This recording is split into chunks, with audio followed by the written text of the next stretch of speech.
What is up, everybody? Welcome to the Week 8 Cash Game Review Show. I'm your host, TJ Hernandez, the director of DFS at 4for4.com with my co-host, Matt Savoca. Every week, just like the show title sounds like, going over our cash game lineups from the day before. Matt will go over how he did on FanDuel. I'll go over my DraftKings lineup. A little bit of a lick in our wound show today, but we will power through. Matt, how was your Week 8? Yeah, we were talking before the show, a little bit of volatility, a little bit variability in how we feel on our Mondays at this show. And we had a little bit of a hot streak going, not so much this week. And I'm really tilting because I had an amazing lineup that ended up scoring 144 points. And with the late news from 11 a.m. to 1 p.m. Eastern, I ended up driving myself into a negative ROI day. So we're going to get into it. Some of the process was fine. I definitely want some of the decisions back, but we'll get through. Power through. Let's take a look at the lineup and go over some of those. So as always, let's just start with obviously we'll get into the news because I'll be discussing that as well on my end. The big news being the Calvin Ridley surprise inactive. I don't know if the Jamal Williams was like that crazy for like moving the needle on what people were going to be doing. But before we get into that, let's just get into your locks or your hits. Like what were you pretty much dialed into no matter what going into the day? Yeah, I was locking in Allen and Diggs absolutely all week long. My lineup started right there. And to be honest, I settled on the Bills defense for most of the week as well. Obviously had builds with the Bengals, with the Rams, and even some with the Eagles, who turned out to be the absolute best pick of them all. But the Bills defense was actually one of the top priority options. I just felt like that little bit of savings and the security in that premium tier was something I really wanted. And from there, my 12 p.m. Eastern lock became Kyle Pitts. And I think it's the strategy was understandable. And, we'll get into it a little bit about what I was thinking about. And from that point, I had to make different salary-based concessions. Eli Mitchell was always a part of that plan because it was the lowest salary access to what I felt like was an 18 carry floor. Or I thought he was going to get 20 total opportunities, to be honest. But, obviously, that's really it for the hits. Lots of decision points. I would have gone the other way on, and that part will be longer this week. Yeah, there's always going to be a lot of decision points on FanDuel because so many players are affordable and clustered together, so it just makes it the player pool is just going to be a lot bigger. You can basically have your choice of studs, but Josh Allen in that spot with his running ability and Diggs just being probably the most mispriced player on FanDuel yesterday or last week. I think that was fine. And Pitts, I mean, he was on such a bad tight end week. Like tight end was all the good tight ends were pretty much off the slate. So I think he was already kind of a play regardless of the news. But let's get into that decision point a little bit yesterday, starting with the big news. So at 8:30 a.m., 11:30 a.m. Eastern time, we got the news that Ridley was out. So that obviously threw a huge wrench in things because Ridley was like going to be a kind of popular play because he was a value on both sites. And then CPAT and Pitts were already plays themselves. But it kind of became like, which one of Pitts or CPAT do we jam in? And then are other players viable with Ridley out? So you had Gage in there, which despite the goose egg, I think probably you use that to get up to Kamara, so I actually don't hate it. So what was the news process like for you yesterday? Yeah, it was tough, and I don't want to spend too much time on my specific circumstances because I know we both are on live broadcasts right before kickoff, which makes this process specifically difficult for us. That's not helpful for you guys, though. Really, what was going through my head is who are the options that are now safer that Yeah. allow me to get to the safest options on the slate. And if I had really thought it through or given had more time, I think I would have landed on using Gage to get to Cup is really how I should have thought about it, in the sense that now I have this 5,600 player and it's going to get me to the absolute top tier in terms of safety. And we can also analyze the specific decision making in that Atlanta Falcons offense. I think especially on a half PPR site where touchdowns are more important, the guaranteed touches of Cordero Patterson should have been the absolute first priority for me, Yeah. even over Kyle Pitts possibly. Now, I think the Kyle Pitts situation is fine because he was the safest play at his position on the slate, but I think a reprioritization would have led me away from the importance of Gage unless I was going to the absolute top tier. Now, I want to talk about a little bit of my previous lock situation, mainly because it'll make me feel a little bit better. But until 11:30 a.m., my cash lineup included players such as Joe Mixon, Cole Beasley, Chris Godwin, Michael Pittman, and Darrell Henderson. I had a lineup that at that point would eventually score 144 points. Obviously, would have changed my day a whole lot. And I think I got hit in two ways this week. One, reacting to late news in a specifically difficult situation. And two, I adjusted my lineup for late swap in a way that I kind of knew was suboptimal. I gave myself more late swap options, but I kind of broke the rule that I broke down in our strategy session on Friday, where I actually went down in value in order to give myself more optionality in late swap, which is something I typically don't like to do, and it burned me this week.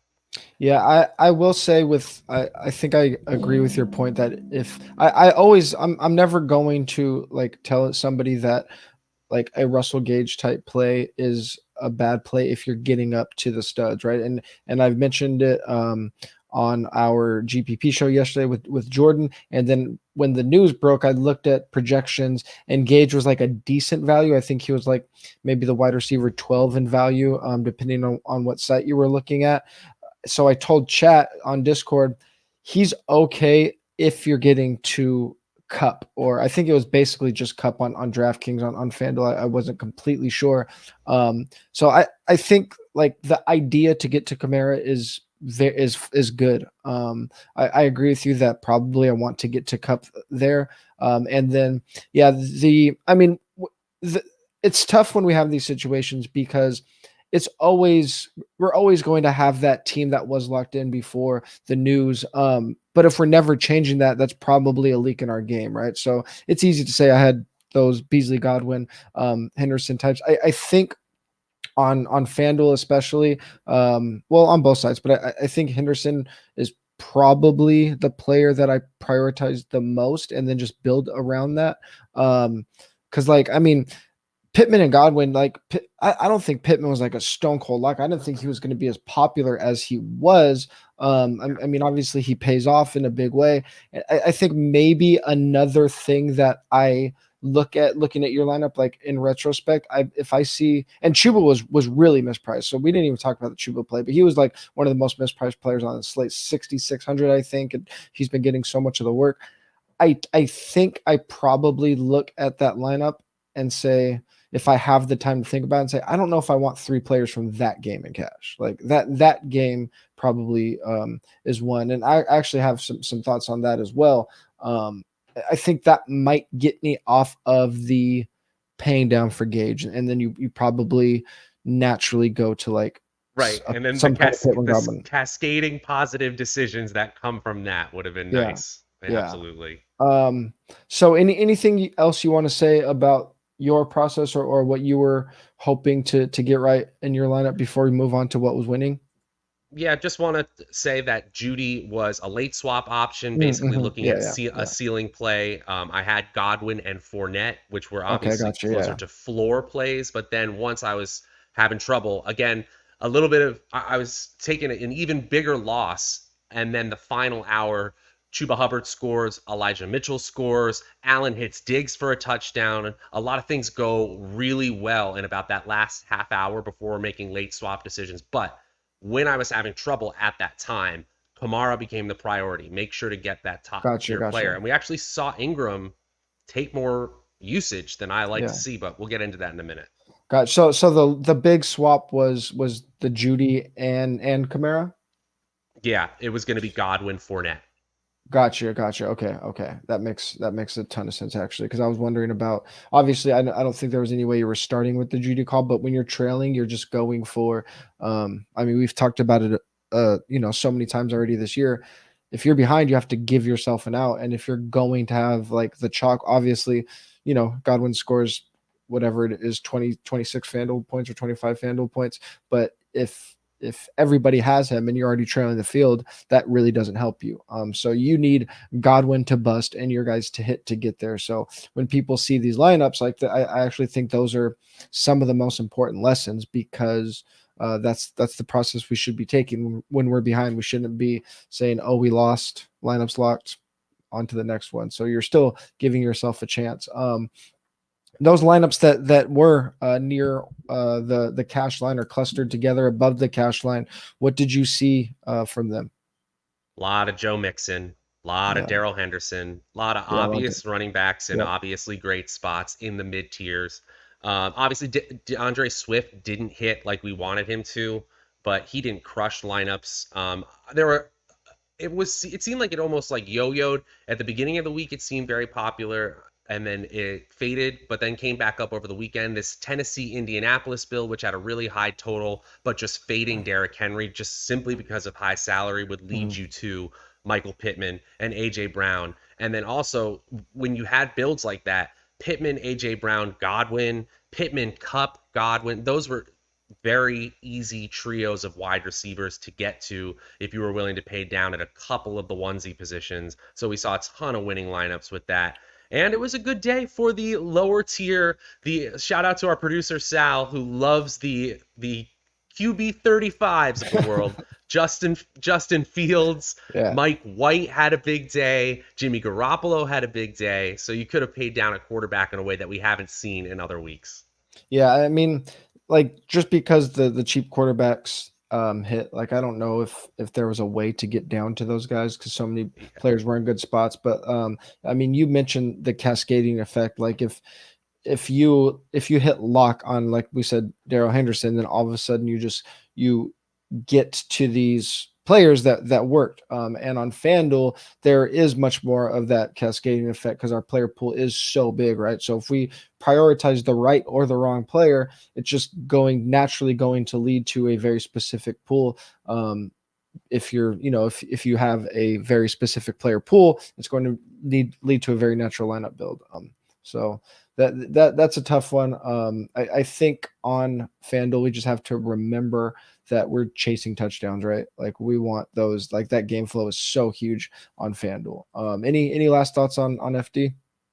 I'm glad you brought it up earlier, but was building around those great running backs and all of the Rams because the Rams were in such an Hmm. obviously good spot. So if I'm game stacking in a cash lineup, I should be game stacking around massive favorite offenses like the Rams, Yeah. not the Falcons. Yeah. Speaking of game stacking in cash games, let's move on to DraftKings where we did just that.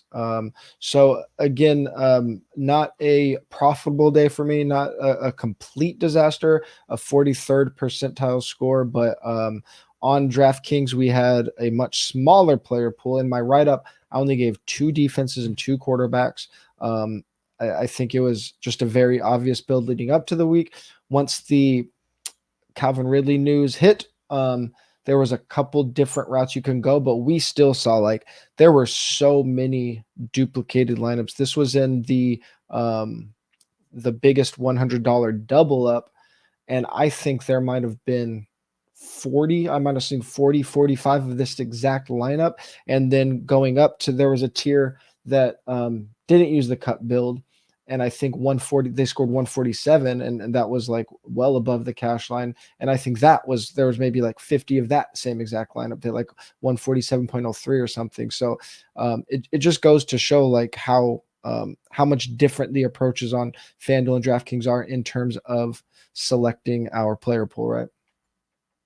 Yo, absolutely. And it almost feels like the old adage of play the best play on FanDuel. Yeah. And Yeah. there might also be a counter to that on DraftKings, which is play the right play in Yeah. cash, which kind of feels weird. It's like, yeah, there actually is a best solution to this puzzle in certain spots. Not to say that it's going to work, but in cash, when we can ride with the field in a certain chunk of our lineup, that's kind of how Yeah. it goes. Yep, and the thing that happens so much on DraftKings is we get into these like positional scenarios that basically tell us exactly what we have to do if we're digging into it. So we only had a couple quarterbacks like Jalen Hurts and Josh Allen were really the only quarterbacks I was considering.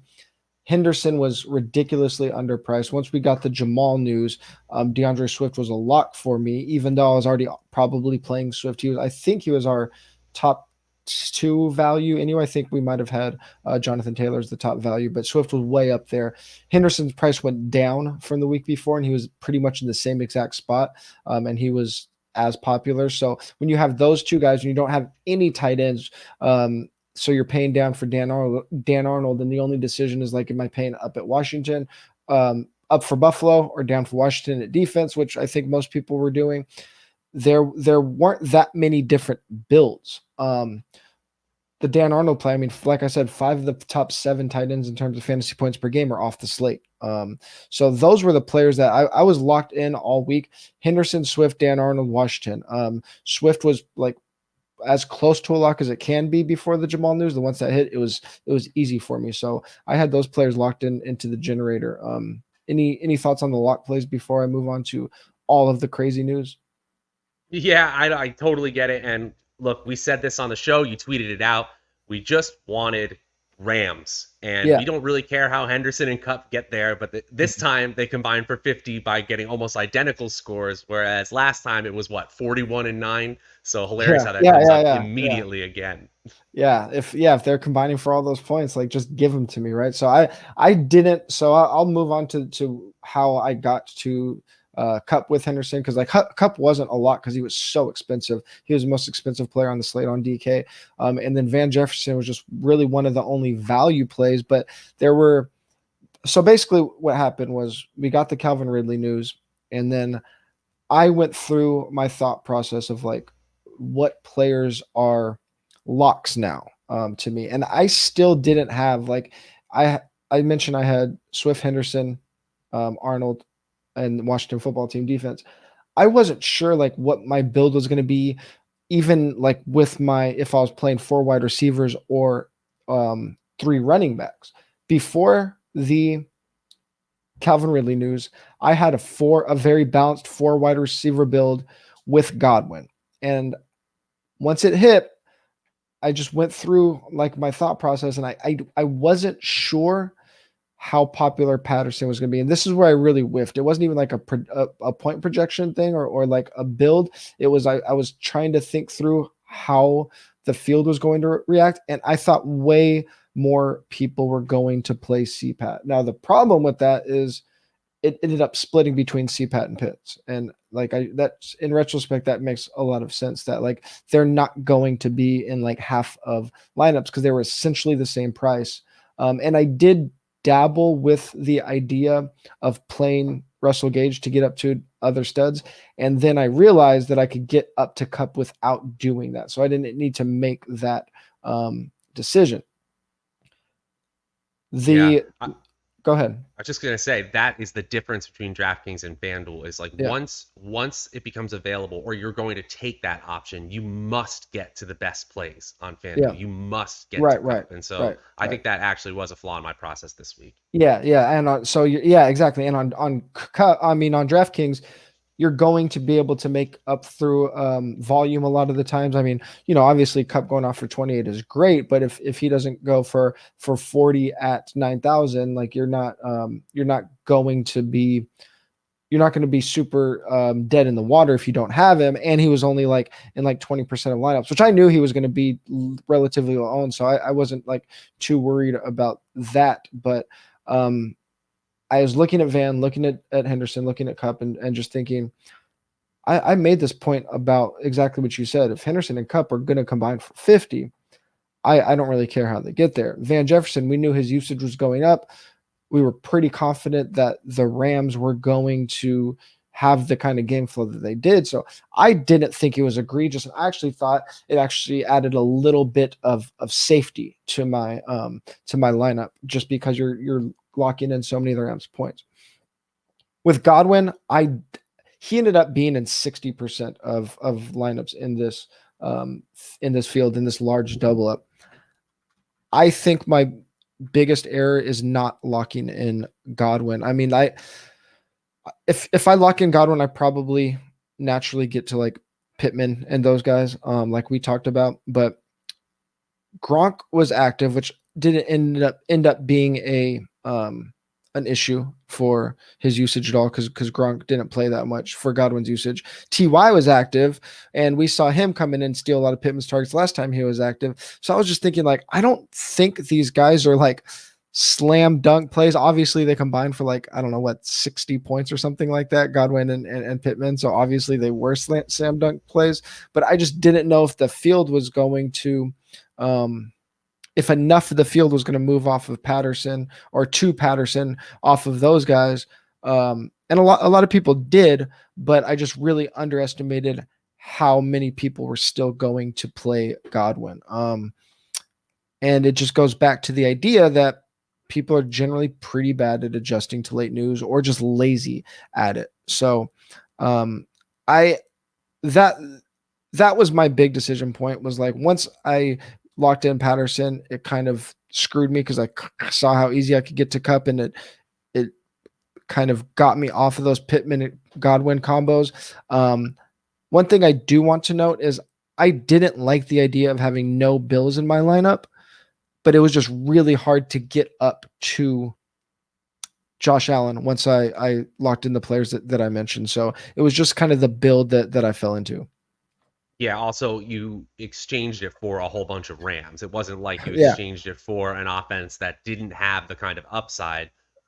For all the same reasons we were targeting the Bills, we were targeting a whole bunch of Rams. So, the one thing I do want to say about these late news information, it is the old situation where we're trying to think about what the best play is, then we're trying to think about what our opponent is going to do, and then we're trying to do that third level, is what should we do because our opponent is, or in this case, isn't doing something. I think one thing we can take away is that this news with Ridley was big enough and early enough even that people were making big changes, and we saw cash lineups drastically change. The field is just a lot smarter. So not to say that it's incorrect that people don't react to late news, but I think the timing of it and the big name of the player kind of changed the amount that people responded to it. And I will say, one thing that we can also take away here is, I think this is like a Tony Robbins quote. So if I got that wrong, please don't, self actualization people, don't get mad at me. But he talks about a process called just changing your state. And if I wasn't on a live broadcast, I'm going for a walk, getting some fresh air, or I'm taking a shower, and I'm trying to just get my thoughts together. I have in the notes here, get your mind right, because this was a situation where it probably, if you're making 150 lineups, it probably changed your exposures to dozens of players. It certainly changed my cash lineup. And not to say that it always goes south like it did this week, but I think my mental state where I was at was something I could definitely improve going forward. Yeah, and something that can happen, like these late breaking slate shifting news items are relatively rare in NFL. We have we usually have a pretty good idea of the kind of news we're waiting for. But one thing that can happen, like you said, if we get these 8:30 or 11:30, if you're on the wrong coast in actives, and you take a second to like not scramble and just kind of think about it for a second, like I think your process can, if you've done a lot of the work, if you've done this a lot of times, your process can really get honed in that time crunch, because it does take away the time to like overthink things, and you can't switch your lineup 20 times. Like, you have to make a decision, and if you take the time to just like write out what are the 5 important things that I need to take from this news, and you build around that, I think you're probably going to come away from it a lot better than the field. Because if you're everyone's struggling with it, right? When everyone's on the same time crunch, lock happens at the same time for everybody. So if we get late breaking news, everybody's deciding if they need to change, if they shouldn't change, if they're changing correctly. So if you're doing it better than the field, that is an edge up on the field. Like I said, there were I think there were just a couple avenues that you could have went after this Patterson news, and we saw it with how many times certain lineups were duplicated, including mine. 6 players were in over 50% of lineups. 8 players were in 40% of the lineup. So there was just really obvious builds. I talked about the players that were successful. It was pretty much a lot of this lineup with Godwin and Pittman instead of like Kupp and Van Jefferson or CPAT, like a 4 wide receiver build. So I think probably if I go back to something I said a few weeks ago, if my running back pool was so small, like I didn't really like a lot of the fringe value guys, even though I wrote them up. If Patterson is like changing me to a 3 running back build, like my pool's that small, should probably just be a 4 wide receiver build anyway, because there's so many receivers that I thought were in good spots. So I think that was the big error there, and that gets me to Godwin, which changes everything. Let's go move on to just some overarching themes from the week. We had some pretty crazy games and game flows. Did anything stand out to you, general NFL, general fantasy, or DFS wise? Yeah, I didn't expect Mike White to do what he did. I didn't know. expect the Bengals to lose. Yeah, I certainly didn't expect. Yeah, just nuts. Good for him though. Out of Western Kentucky, 5th round pick. Let's go. I know, and I think the important thing, from even more important from that game, is Michael Carter going off. Like he's a thing, and his usage was already trending up, and he got a little bit of I saw people talking him up a little bit as a tournament play leading up to Sunday. Obviously turned out to be a great one. He was in a lot of winning lineups.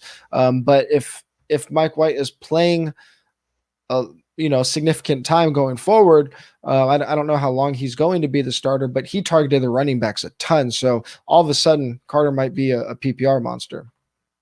Yeah, absolutely. And the only problem with Carter was the fact that he was on an offense that wasn't going to allow him in the red zone, and a 3-headed monster means he's not getting the quality touches you need to be a valuable running back. If they are getting in the red zone, if he is getting more touches, the Bengals aren't a bad defense in schedule adjusted fantasy points allowed. They're just average. So if they're able to do this against an average opponent, that changes the dynamic of the Jets going forward. Absolutely. And then the biggest news, of course, we really didn't get till this morning, but Derrick Henry lost for the year is just crushing for football in general. Yeah, that's brutal. Are they on the main slate this week?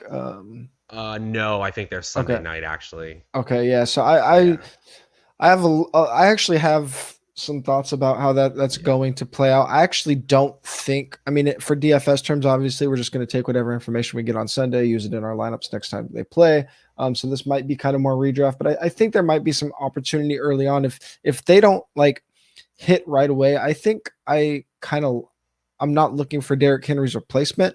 I think they replace him by throwing a ton. And this is why, like in best ball, one thing that I did a lot, and I know this is like really outside of the scope of the show, but I think it can have it translate a little bit to what we can expect from the offense. I loaded up on their pass catchers, the obvious ones and some ancillary ones, because I thought that if Henry goes down, this is a team that Tannehill has been very efficient, and they can just go like full on, like, Buffalo or Tampa Bay, where they just let Tannehill throw it to AJ, and then if Julio gets healthy, and if one guy can step up, I don't know if they try to replace Derrick Henry, they might just be throwing a lot. So there might be some like early value on like GPP type passing game stacks in Tennessee, or they might just end up being awful. It's TBD, but I don't think trying to find the Henry replacement is the thing to do there.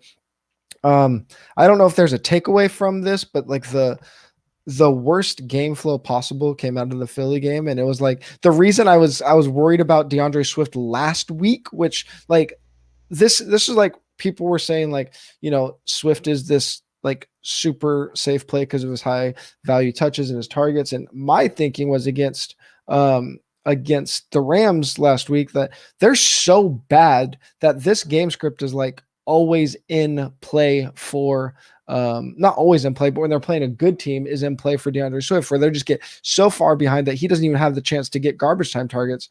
I didn't think it was going to happen against Philly. And then for Philly to score 44 points or whatever it was, and Jalen Hurts to have his worst game of the year fantasy wise. How is that possible? Yeah, it was just like, that's like and I still think like playing that game was correct. I think it was a game that I was targeting in GPPs for mini stacks. It was a game I was fine having two players from for cash, which I did with Jalen and DeAndre Swift. But again, that's like the ultimate sign of how much variance is in football, right? Like that game went for 50 total points or whatever it was, and like nobody gets there on either side.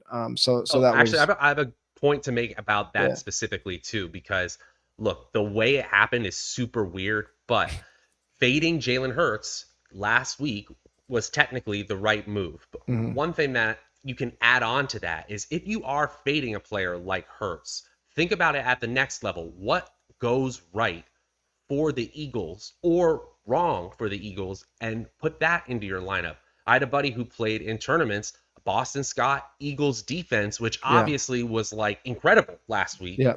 And that was just doubling down on the idea, okay, I'm not going to play Hurts in this lineup. And if Hurts doesn't hit, what else is hitting? So I just think that's a fantastic way to think about things, especially in the GPP sense. Yeah, shout out to Jordan Vanek for the Boston Scott call in the GPP Last Look show. So make sure you are getting subscribed to that. What Scott went for 60-2. So like he's probably not like, that's not like winning alone, but 2 touchdowns if you're on FanDuel or something, like that's always going to keep you in the mix at a low salary and low ownership. So shout out to him there. What's your big takeaway from the week for anything you want to adjust? I mean, like I said, our process keeps getting honed every single week, and I think we've had some really good advancements in our game. But anything stand out to you this week? Yeah, I actually do think I need a series of just very simple rules, heuristics, whatever you want to call it, for late inactives that I need to do better about implementing, especially because, as we said, I don't have as much mental energy that I'd like to devote to the situation. I need it to be simple, and I need to just understand it and go.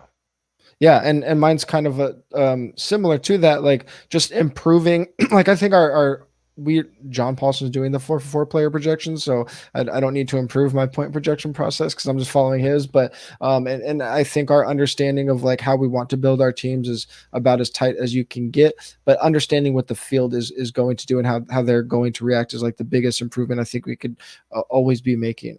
Like going back, like if I understand that Godwin is still going to be 60% after that news, there's no way I'm not playing him. So that's a pretty big whiff on my part, and that's where I think I could get a lot better.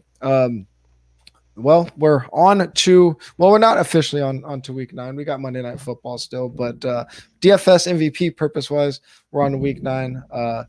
Thank you for watching the show. Please give us a like if you're watching this on YouTube. Well, we only have it on YouTube, so you're not watching it anywhere else. And make sure you're following the 4for4 YouTube channel. Please check out our other shows. Matt and I do the DFS MVP every Friday, 3 p.m. Pacific, 6 p.m. Eastern time. That's on YouTube and on all podcast platforms. Every Saturday, Yahoo DFS show with Matt Harmon. That is on the 4for4 podcast feed, as well as the Yahoo podcast feed. And as I mentioned a couple of times, that GPP Last Look show with Jordan Vanek on the subscriber-only Discord, 8 a.m. Pacific time, 11 a.m. Eastern time. Hit the link in the description to join that, and follow us on Twitter. 4for4 is at 4for4 football. Matt's at Draftaholic. I'm at Teacher Hernandez. We will talk to you guys on Friday.